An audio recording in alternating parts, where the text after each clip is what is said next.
నమస్తే, welcome to పూరాలోకల్. నేను మీ సంపత్ కుమార్.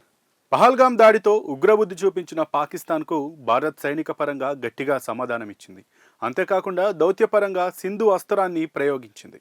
సీమాంతర ఉగ్రవాదానికి ముగింపు పలికే వరకు పాకిస్తాన్తో సింధు నది జలాల ఒప్పందం అమలును తక్షణమే నిలిపివేస్తున్నట్లు గతేడాది ప్రకటించింది.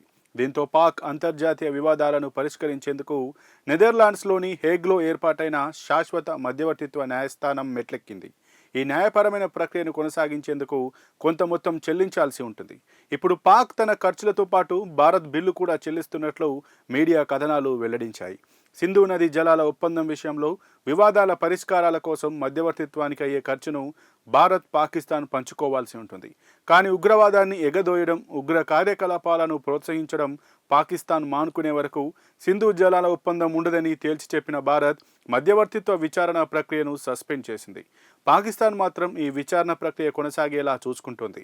ఈ వివాదం తమ న్యాయపరిధిలో ఉందని ఆర్బిట్రేషన్ కోర్టు భావిస్తే ఇరు పక్షాల్లో ఒకరు పాల్గొనకపోయినా విచారణ కొనసాగించేందుకు వీలు ఉంటుంది. అయితే సింధు జలాల ఒప్పందం విషయంలో న్యాయపరమైన అవకాశాలు పూర్తిగా నిలిచిపోకుండా ఉండేందుకు పాక్ ప్రయత్నిస్తుండటంతో భారత్ ఖర్చుల్ని సైతం భరిస్తోందని తెలుస్తోంది.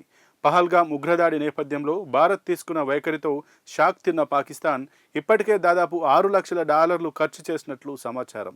ఇది పాకిస్తానీ రూపాయల్లో 16 కోట్ల పైమాటే.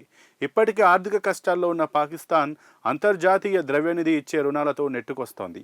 ఆ రుణాన్ని పొందేందుకు కఠిన సంస్కరణలు అమలు చేస్తోంది. మూలిగేనకపై తాటిపండు పడిన చందంగా ఇప్పుడు భారత్ బిల్లు కూడా వచ్చి చేరింది. జల విద్యుత్ ప్రాజెక్టులపై తనకు అనుకూలంగా తీర్పు వస్తుందనే ఆశతోనే పాక్ ఈ భారాన్ని మోస్తోంది.